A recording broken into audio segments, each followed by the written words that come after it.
پیدا ہوئی جس پر اصل مجھے گفتگو کرنی ہے اور جس پر شاید ہمیں ذہنی طور پر آمادہ بھی ہونا ہوگا، وہ یہ ہے کہ پچھلے سال ایک شوشہ اٹھایا گیا، اسے بڑا کیا گیا اور اس کے ذریعے بعض فتنہ انگیزوں نے اپنے فتنوں کو خوب رنگ دیا، ہوا دی اور لوگوں کو ہمارے خلاف اکسانے کی کوشش کی۔ اللہ تعالیٰ کا کرم ہوا کہ ان مظاہروں میں بعض لوگوں نے یزید کی حمایت میں نعرے لگائے اور وہ خود مظاہرے ان کے ہی گلے پڑ گئے، یہاں تک کہ اہل سنت محترم علماء نے اپنی برات کا اعلان کیا یزید، جو بہت اچھا، ہمیں اچھا بھی لگا اور اچھا بھی کہ کم از کم قیامت میں جناب زہرا کو منہ نہ دکھا سکتے اگر وہ برات کا اعلان نہ کرتے۔ اس سال انہیں کوئی چیز ملی نہیں تو انہوں نے مولانا شہنشاہ کی پرانی کلپ اٹھائی، آج تک ان کو یاد نہیں آیا تھا لیکن کیونکہ انہیں سازش کرنی تھی، انہوں نے پرانی کلپ اٹھائی اور اٹھانے کے بعد اس پر ہنگامہ اور یہاں تک پریشر ڈالا کہ ایک خاموخواہ کی پرسوں یا کل FIR کٹوا دی مولانا شہنشاہ پر۔ الحمدللہ ہماری تو کہانی جو ہے وہ یا شہادت کی ہے یا اسارت کی ہے، تو اسارت کوئی بڑا مسئلہ نہیں ہے، الحمدللہ کچھ ہوا نہیں اور انشاءاللہ ہوگا بھی نہیں، ہم سب ایک ساتھ ہیں اور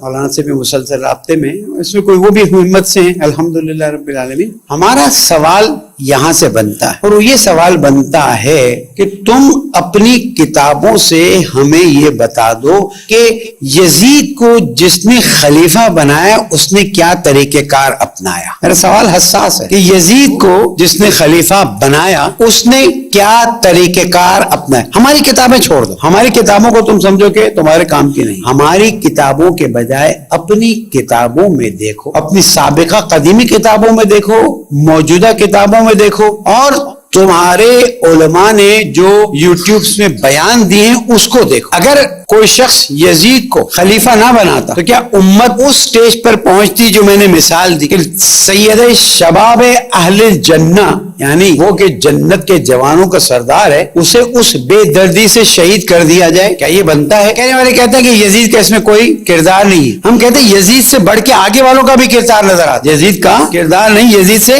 بڑھ کے آگے والوں کا کردار نظر آتا ہے کہ یزید کے لیے بیعت لینے کے لیے جو مکہ گئے تھے، مدینہ گئے تھے، انہوں نے کیا خطبہ پڑھا، انہوں نے اصحاب اور تابعین کے سامنے کیا خطبہ پڑھا؟ یہ نہیں کہا کہ اب میں نے اپنے بیٹے یزید کو ترجمہ اور مفہوم دے رہا ہوں، عربی اصل موجود ہے، خلیفہ بنانے کا ارادہ کیا ہے۔ اور امت کے خاص اکابرین جو ہیں، نام نہیں لیتا، تفصیلات میں نہیں جاتا، انہوں نے باقاعدہ انکار کیا ہوا کہ ہم یزید کی بیعت نہیں کریں گے۔ تو اعلان کرنے والے نے اعلان کیا، اب تو تاریخ بھی بیان کرو تو مشکل یہی ہے کہ آپ کو پھر آپ بھگتتے رہیں، آپ اپنی صفائی پیش کرتے رہیں۔ انہوں نے اعلان کیا، یہ بات بالکل واضح ہے کہ جو یزید کی بیعت کر لے، جو یزید کی بیعت نہیں کرے گا اس کا سر بدن سے جدا کیا جائے گا۔ آج ہمیں کہتے ہو کہ ہم اصحاب کی بے احترامی کرتے ہیں، آج ہمیں کہتے ہو کہ ہم مقدسات کی توہین کرتے ہیں۔ اول تو توہین نہیں کرتا، ہم نے کبھی کی نہیں، ہم نے حقائق بتائے تو تم نے اس کو توہین میں لیا، ہم نے تمہاری کتابوں سے ریفرنس دیے تو تم نے اس کو توہین میں لیا۔ ہم تم سے سوال کرتے ہیں کہ یزید کو خلیفہ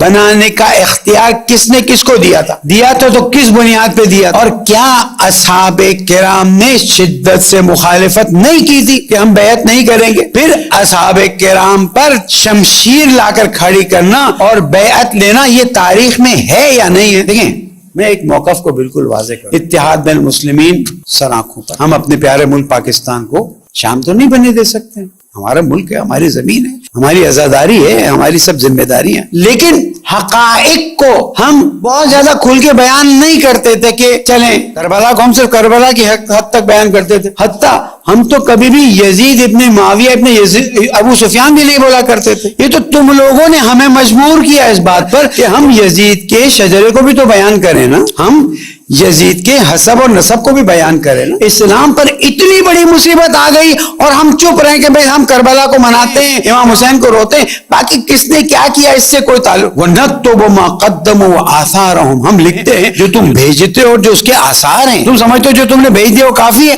جس نے مسجد بنا لی اب وہ مر گیا ختم نہیں، جب تک عبادت ہوتی رہے گی، اچھے کام ہوتے رہیں گے، ثواب ملتا رہے گا۔ تو اگر کسی نے اسلام کی پیٹھ میں زور سے خنجر گھونپا ہو تو کیا اسے ہم بھول سکتے ہیں؟ ہو سکتا ہے کسی کے مقدس ہو، شیطان پرست لوگ پائے جاتے ہیں، وہ بھی ان کے لیے مقدس ہے. تو پھر آپ کبھی شیطان کو بھی برا مت کہو اور قرآن کو سائڈ پہ رکھ دو اس لیے کہ شیطان کو اس میں برا کہا ہے اور کچھ لوگوں کا وہ مقدس ہے. ہم گالی نہیں دیتے، ہم بدتمیزی کے الفاظ استعمال نہیں کرتے، لیکن کیا ہم یہ کہنے کے حقدار بھی نہیں ہیں کہ یزید کو خلیفہ بنانے کے لیے ظلم کیا گیا، سختی کی گئی اور وہ طریقے اپنائے گئے جس کا اسلام میں کوئی، تم میری زبان سے نہیں مانتے ہو؟ اچھا چلو، یزید مرا، یزید کے بیٹے کو معاویہ ابن یزید ابن معاویہ ابن ابی سفیان کو خلیفہ بنایا گیا. اس کا خطبہ پڑھ لیں آپ، موقع ملا تو انہی ایام میں ایک بار لے آؤں گا، پڑھ دوں گا. ایھا الناس، میرا باپ میرا دادا جو کر گیا وہ اپنی قبر میں اپنا حساب کتاب بھگتے گا، اور میرے باپ نے جو کیا وہ تو ایسا کام ہے کہ جس کی کوئی مثال ہی نہیں ملتی ہے. میں ایسے تخت اور ایسی خلافت کو قبول کر ہی نہیں سکتا کہ جس میں اتنا ظلم ہوا ہو. میں اس سے دستبردار ہوتا ہوں اور میں اسے چھوڑتا ہوں، اور اس نے چھوڑ دی، 40 دن زندہ رہا. اب دیکھیں نا، بیٹے نے جو کہا وہ تو تم مانو گے نا، بیٹے کے الفاظ تو تم مانو گے، عربی میں آپ کو بتاؤں گا تو آپ کو اندازہ ہوگا. تو ایسے کیسے ہو سکتا ہے کہ آپ یہ کہیں کہ جناب کیونکہ فلاں فلاں فلاں ہمارے مقدسات ہیں اس لیے ان کے بارے میں کوئی بات ہی نہ کریں؟ یعنی امام علی علیہ السلام کے مقابلے میں کوئی جنگ کرنے آتا ہے تو وہ جنگ کی بات ہی آپ نہ کریں. کیوں؟ اس لیے کہ وہ بھی صحابی، وہ بھی محترم. کیسے ہو گیا یہ دنیا کا کون سا قانون ہے کہ وہ بھی محترم وہ بھی محترم، ایک حق پر ہے ایک باطل پر ہے، اور اگر تم علی کو باطل پہ کہہ دو تو قیامت میں دیکھنا تمہارا کیا اثر ہوتا ہے. کیسے ہو سکتا ہے کہ جس کو رسول اکرم نے مسلسل فرمایا علی مع الحق والحق مع علی، اور جہاں جہاں علی جائیں گے حق ان کے ساتھ ہوگا. صحابی نے پوچھا رسول آپ کے بعد فتنہ ہوگا تو ہم کیا کریں گے؟ کہا علیکم بہذا الرجل، علی ابن ابی طالب کو دیکھنا، اگر لوگ اس طرف جا رہے ہو علی اس طرف جا رہے ہو تم علی کی طرف جانا. 3 سال ہوئے اسلام قبول کیے ہوئے کہ شخص کو آپ مقابلہ کرتے ہیں اس سے کہ جس کے بارے میں آپ خود اپنی کتابوں میں لکھتے ہیں کہ قرآن مجید کی 300 آیتیں مولا کائنات کے بارے میں نازل ہوئی. مذاق ہے؟ 5000 حدیثیں اہل سنت کی کتابوں میں مولا کائنات کی فضیلتوں کی پائی جاتی ہیں. اس کا مقابلہ کس سے کر رہے ہو؟ اور کیا اس کو مقابلہ کرنے کا حق تھا کہ وہ آ کے صفین کے میدان میں، بھئی تمہارے لحاظ سے بھی تو خلیفہ راشد ہے نا، تحقیق کریں کیا ہوا کہ خلیفہ راشد کے مقابلے میں آنے والوں کو تم احترام دینے کے لیے تیار ہو گئے، اور اس حد تک احترام دینے کے لیے تیار ہو گئے کہ اب ان کے بارے میں کوئی بھی ایسی چیز سننے کے لیے تیار نہیں ہو جو حق اور حقیقت ہے. یزید کو جس نے خلافت پہ بٹھایا کیا وہ کربلا کا ذمہ دار نہیں ہے؟ یزید کو جس نے خلافت پہ بٹھایا کیا وہ مدینہ میں مسلمان اصحاب اور تابعین کے 10,000 لوگوں کے خون میں شامل نہیں ہوگا؟ کیا یزید کو خلافت کی سیٹ پر بٹھانے والا یا بیعت کرنے والے ذمہ دار نہیں ہیں کہ خانہ کعبہ کو منجنیق سے مارا گیا اور آگ لگائی گئی؟ آج ہم میں سے کوئی خانہ کعبہ کی تھوڑی سی پیٹ لگا کے انسلٹ کر کے دیکھیں کیا اثر ہوتا ہے. واقعہ بتانا مراد نہیں، سوال اٹھانا میرا مراد ہے کہ اتنے شدید کاموں کے باوجود تم آتے ہو اور کہتے ہو کہ نہیں جناب ان کو کچھ نہ کہا جائے. ہم ان کو کچھ نہیں کہتے لیکن ہم تاریخ تو بیان کریں گے، اور میں یہ موقف کو واضح کروں، ہم کسی سے لڑنا نہیں چاہتے، ہم کسی سے بھیڑنا نہیں چاہتے، لیکن اگر اس دفعہ سپریم کورٹ نے اس کیس کو اٹھانے کی حامی بھر دی